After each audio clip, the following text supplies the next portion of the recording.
So it's time to get our hands dirty here a little bit to see if we can improve this horrible and underwhelming Jets offense. I believe last season we were close to being dead last in every statistical category on offense. I mean, the struggle was as real as it gets. You guys saw the way it all went down. But going into season 2, trust me, if I can help it, I am not having it. We have got to get this team on the right track today. So starting with free agency, and I'm trying to do this real quick and dirty. I'm just going through all the available free agents so you guys can kind of get an idea of what was there for me. But I had a really specific plan on how to address rebuilding this team, and on offense it had to start down in the trenches. Our offensive line last season was the absolute worst. I had to bring in an interior lineman as well as a tackle from either spot because we need both, and I think I was able to accomplish that on day 1 of free agency.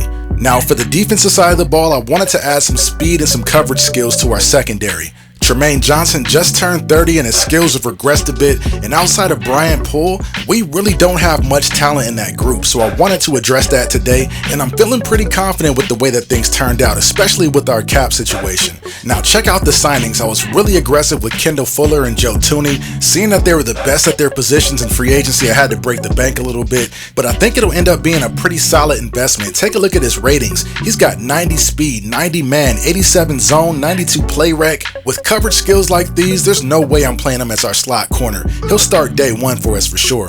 As for Joe Thuney, much like with Kendall Fuller, he'll come in and upgrade the position starting day 1, and I'm really excited about his pass blocking attributes. Check it out: 88 pass block finesse, 85 power, plus he can run block a little bit too. That should really help us out up front.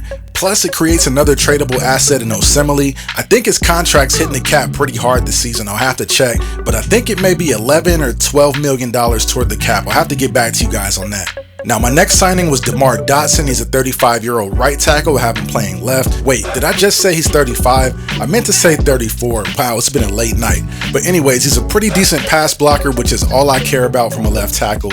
And I've got him playing there for the simple fact that right now he's the best we've got. And if I don't find a franchise left tackle in the draft, then I'm perfectly fine with letting him hold down that spot for this season. Going back to the secondary, I brought in Jalen Mills, who's probably going to come in and be our dime back or backup free safety. I wanted more depth in the secondary and Mills was available. Plus he came in cheap too. I think I gave him a lowball offer and he took it, so here we are. So that's pretty much it for free agency. I think I did a pretty good job being aggressive where I needed to be, but more than anything, I addressed some pretty big needs that I don't need to worry about now in the draft. So as we get into it, the Vikings had the #1 overall pick and they decided to go with Chase Young. And obviously I am using a community 2020 draft class. I think it came from C4, but as you can see, the Jets are now on the clock with the #2 overall pick.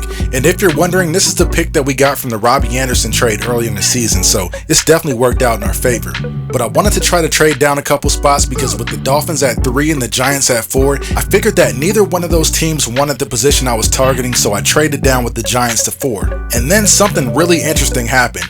After taking Daniel Jones in last year's draft, the Giants took another quarterback at #2 overall in this year's draft. What are the Giants doing over there? So I simmed ahead to the next pick because I was curious to see what Miami would do, and they took a quarterback as well. So quarterbacks go with consecutive picks here in the early part of the first round, which sets me up perfectly at #4. I've got my choice of the franchise left tackle in Andrew Thomas, or I can go with the premier wideout in this year's draft class in Jerry Jeudy. Both are huge positions of need for the squad, but to me this is a no-brainer. With our offense dead last in passing last season, we've got to get better, and a guy like Jerry Jeudy out of Alabama, he can definitely help make that happen. Now with my next pick, I'm bringing the focus back home to the offensive line, going with center Tyler Biadasz out of Wisconsin, and he looks like a very solid prospect that can help us toughen up in the trenches. So now that we've addressed center, as well as left guard and left tackle in free agency, the only thing left to do is bring in a guy that can lock down the right tackle spot, and I think that EICHENBERG out of Notre Dame could be that guy. Now the 71 overall normal depth trait kind of jumps out at you, but as you all know, the overall player rating doesn't always tell the full story, so we'll take a look at the player rating a little bit later on in the video. Now, what happens right before my very next pick kind of ticked me off. The Detroit Lions jumped up to grab Justin Herbert, a guy that I've been targeting since he slid out of the first round. I was really hoping he'd be there for me at my next pick because I feel like he's the most pro-ready out of all the QB prospects. Plus, I think he really would have pushed Sam Darnold for that starting QB spot in the preseason, but it just wasn't meant to be as he heads off for Detroit. So with all the top quarterbacks off the board already, I still had a pretty big decision to make. Jalen Hurts out of Oklahoma is still available. He was projected to go either late first round or early second round. He's a mid-third round talent, so if I take him here with the 4th pick in the 3rd round, it's probably overdrafting him. But you know what? I'm okay with that. So I pulled the trigger, and of course it's telling me that I reached, but the hidden dev trait almost makes it worth it. I'll tell you this right now. If he's got anything higher than star development, Sam Darnold's days as a New York Jet could be numbered. I'm curious to see how it plays out. Now, I did make more picks later in the draft, but I don't think any of them have the star potential as the ones that you guys have seen so far. So for the sake of time, I'm going to keep things moving because I really want to dive in and take a closer look at some of the players we just brought in. Starting with Jerry Jeudy. Now, he's 6'1", 190, he's got deep threat potential and looks to be a decent route runner as well with his core attributes. Look at the speed, 92 speed, 93 acceleration, 84 catching. His route running is in the low to mid 80s, and check out the release. Oh yeah, this is about to be a good time right here. I can already tell he's going to be game changing for our offense. And speaking of which, as we move over to look at Tyler Biadasz, I'm not seeing anything that I don't like. And what's really crazy is if you look at the analysis tab, he's the 16th ranked center in the league right now. He hasn't even played a game and he's already better than half of the centers in the league. That's just wild. Now, of course, where he goes from here depends a lot on his dev trait, but if he were to just be star development, I think I'd be happy with that. But either way, Biadasz was a great addition to our offensive line, and since he'll be lining up right next to Joe Thuney, I think that I'll finally be able to run the ball. You have no idea how frustrating it is constantly being stuffed in the backfield. I just can't wait to get started. Now, on to Liam Eichenberg. Now, what can I say about him? Other than the fact that he's a better player in real life than his overall states, his blocking attributes are solid. I guess that's all that really matters, but I really like to see his block power come up a little bit in addition to his awareness, because I can't afford to have another version of last year's Chuma Edoga happen here. That was just brutal. But I do expect Liam to be a little bit better at least, and if he does struggle, keep in mind I've still got Osemele under contract, so I can definitely shuffle the line a little bit if need be. But what do I do with Jalen?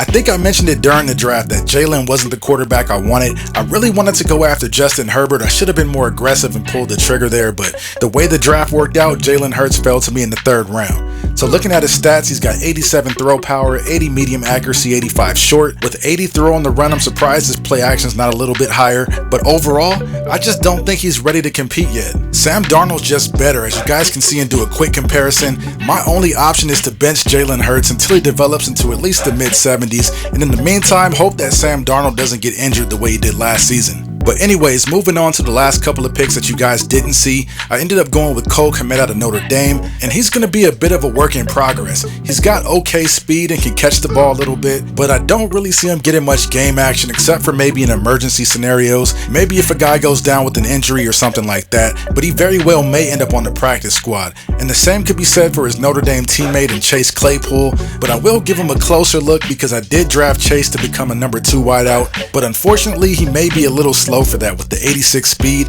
not to mention his terrible release and route running, but I still may find some work for him down near the goal line, maybe in a fade scenario or a jump ball situation. We'll see how it plays out though. So now that's a wrap for the draft section of this video. I've got a few more items on the agenda before I get you guys out of here, but if you made it this far, go on ahead and leave a like on the video because that's the type of thing that we do around here. But in all seriousness, you guys, I really appreciate all your support. It really means a lot. So after signing free agents and signing draft picks, my cap situation was pretty crazy, so I had to make a move. I went through and checked all the players that had signed huge contracts before I took over as GM, and I found Trumaine Johnson. He's owed $52.5 million over the next 3 years. I want to know who did this deal. There's no way he's worth this much money at 30 years old with regressing skills. I just had to get this money off the books. So I called up our old pals from this year's draft, the New York Giants, and I was able to acquire DONTE MONCRIEF in exchange for Trumaine Johnson. The 5th round pick is more like a thank you for allowing him to move up to number 2 overall to draft Tua, but after this trade, I finally feel like our offense is starting to come together. As we look at the ratings for MONCRIEF, I feel like he's going to be the perfect complement for Jerry Jeudy. Now, if you're wondering what our secondary is going to be losing in Trumaine Johnson, check this out. He's 6'2", 213, he's got good size, and in my opinion, he's still a really good corner. But you guys tell me, is this worth $52.5 million over the next 3 seasons? Go on ahead and drop me a comment and let me know, but I don't think it is. Especially when you consider the type of player that we're getting out of Kendall Fuller. Just looking at his attributes, you can tell he's on a completely different level. Now, after signing my draft picks, I made a couple more free agent signings. I went out and brought back in Corey Grant. He did such a great job for Le'Veon Bell last season. I had to bring him back.